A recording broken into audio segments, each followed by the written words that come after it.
Hello friends, मेरा नाम वासुदेव शुक्ला है। आज केमिकल रिएक्शन एंड इक्वेशन का पार्ट 2 स्टार्ट करते हैं। तो वीडियो स्टार्ट करते हैं। तो ये इस चैप्टर का पार्ट 2। इसमें मैं आपको बताऊंगा टाइप्स ऑफ रिएक्शंस। तो यहाँ पे सबसे पहले आता है कॉम्बिनेशन रिएक्शन। कॉम्बिनेशन रिएक्शन का क्या मतलब होता है? कॉम्बिनेशन रिएक्शन का मतलब होता है कि अगर कोई दो रिएक्टेंट आपस में मिलकर एक प्रोडक्ट फॉर्म करते हैं तो वो कहलाता है आपका कॉम्बिनेशन रिएक्शन। और इसकी डेफिनेशन भी बहुत सिंपल सी है। The reaction in which two और more substances combine to form a new single substance. तो इसका मतलब क्या हुआ कि अगर आप दो रिएक्टेंट को मिलाते हैं तो एक प्रोडक्ट का निर्माण होता है। तो ये इसकी डेफिनेशन, और इसका एक एग्जांपल देख लेते हैं। कैल्शियम ऑक्साइड और वाटर, इसको मिलाने पर यहाँ पर ये दो रिएक्टेंट है तो यहाँ पे सिंगल प्रोडक्ट फॉर्म होगा। तो ये आपका कैल्शियम हाइड्रोक्साइड, और इससे हमें पता चलता है कि यहाँ पे दो रिएक्टेंट हैं। ये भी रिएक्टेंट है और ये भी रिएक्टेंट है, और यहाँ पर दोनों को मिलाकर एक प्रोडक्ट फॉर्म होता है। तो इसका मतलब ये हुआ, ये कंबाइन होकर एक प्रोडक्ट बना रहे हैं, तो इसलिए इसको कहते हैं कॉम्बिनेशन रिएक्शन। तो इसी के अंदर यहाँ पे दो रिएक्शन हमें और मिलती हैं। पहला है आपका exothermic reaction.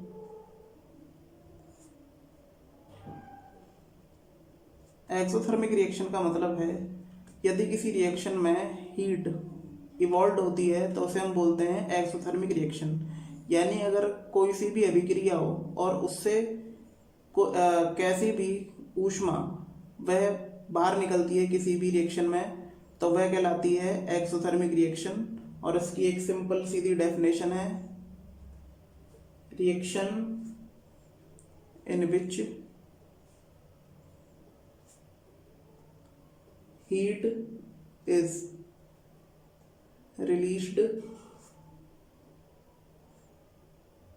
along with the formation of product।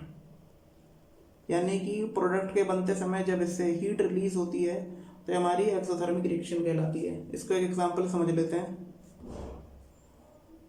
यदि हम मीथेन एक गैस की फॉर्म है और यहाँ पर ऑक्सीजन भी गैस की फॉर्म है।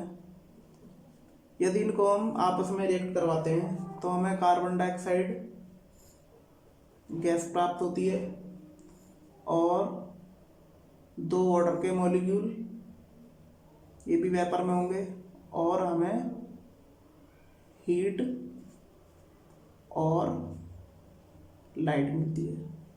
यानी यहाँ पर हीट जनरेट हो रही है, रिलीज हो रही है, इसलिए कहलाती है एक्सोथर्मिक रिएक्शन।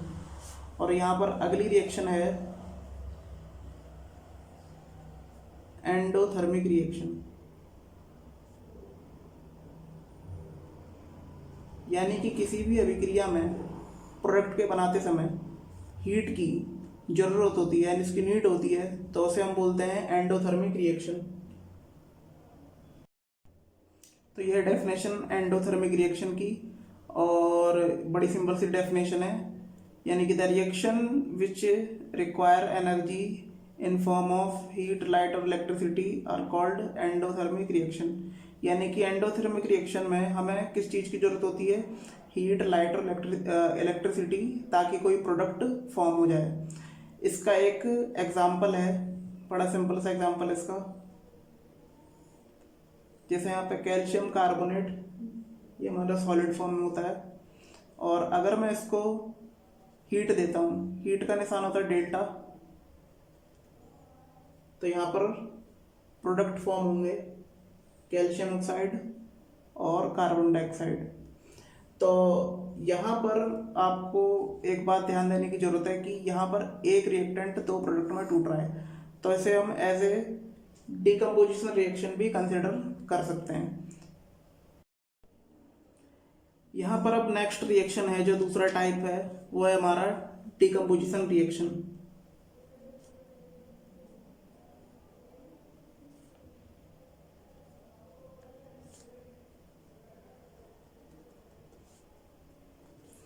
तो डिकम्पोजिशन जो रिएक्शन है, यहाँ पर एक रिएक्टेंट होता है और वो टूटकर बहुत सारे प्रोडक्ट में डिवाइड हो जाता है। वो दो या दो से अधिक भी हो सकता है और इसकी बड़ी सिंपल सी डेफिनेशन भी है। तो यहाँ पर सिंपल डेफिनेशन है कि when a single reactant breaks to form two और मोर प्रोडक्ट, तो ये हमारी डिकम्पोजिशन रिएक्शन कहलाती है। इसके यहाँ पर तीन टाइप्स होते हैं। पहला टाइप है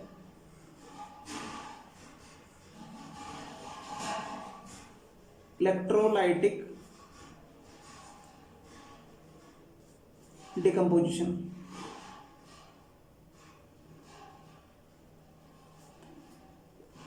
इसका क्या मतलब हुआ, यानी कि कोई सी भी अगर रिएक्शन है तो उसको किसकी जरूरत होती है, ब्रेक होने के लिए इलेक्ट्रिसिटी की। तो ये कहलाता है हमारा electrolytic decomposition.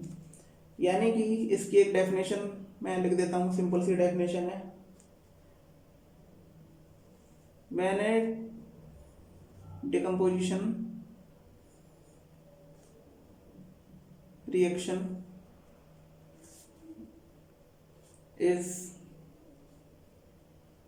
carried out by electric current, यानी कि इलेक्ट्रिक करंट के कारण यहाँ पर प्रोडक्ट बनते हैं, दो या दो से ज़्यादा या बहुत सारे भी बन सकते हैं। तो इसका एक एग्जांपल यहाँ पे लेता हूँ मैं।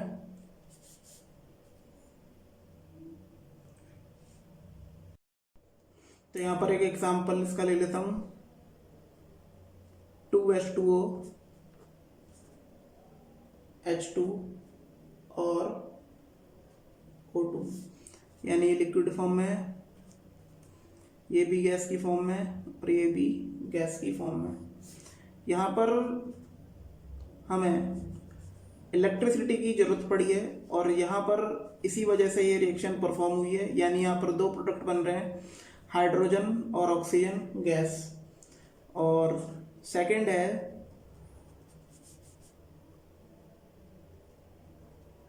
Thermal decomposition.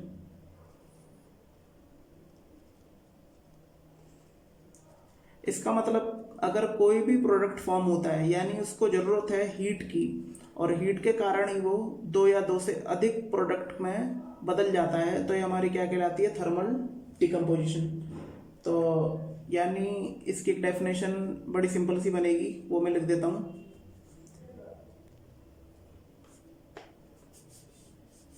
When A decomposition reaction is carried out by thermal और हीट, यानी यहाँ पर रिएक्शन हुई है किसकी वजह से, हीट की वजह से, यानी कोई ऊष्मा की वजह से। तो इसका एक एग्जांपल है, बिल्कुल जो मैंने पीछे भी एग्जांपल लिया था वही ले लेता हूँ, कैल्शियम कार्बोनेट का। तो यहाँ पर मैंने इसको हीट दी तो ये कार्बन डाइऑक्साइड और कैल्शियम ऑक्साइड में टूट जाएगा। तो ये इसका एक एग्जांपल है। थर्ड है हमारा फोटोलाइटिक डिकम्पोजिशन, यानी कि इसकी भी सिंपल सी डेफिनेशन बनेगी। यानी कि अगर मैं उसमें सनलाइट पास करता हूँ तो वो बहुत सारे प्रोडक्ट में फॉर्म हो जाती है। तो इसका मतलब हुआ है photolytic decomposition. When A decomposition reaction is carried out by sunlight, इसका एग्जाम्पल भी है सिल्वर ब्रोमाइड। यहाँ पर मैंने सनलाइट पास की तो यहाँ पर सिल्वर और क्लोराइड में ये बदल जाते हैं। तो इसका मतलब हुआ यहाँ सनलाइट प्रोड्यूस करने पर दो प्रोडक्ट का निर्माण होता है, सिल्वर और क्लोरीन। तो ये है आपका फोटोलाइटिक डिकम्पोजिशन। ये कहलाती है फोटोग्राफी, वाइट फोटोग्राफी जिसे बोलते हैं। तो ये इस प्रकार से भी क्वेश्चन में आ सकता है। ये वाइट फोटोग्राफी में यूज किया जाता है।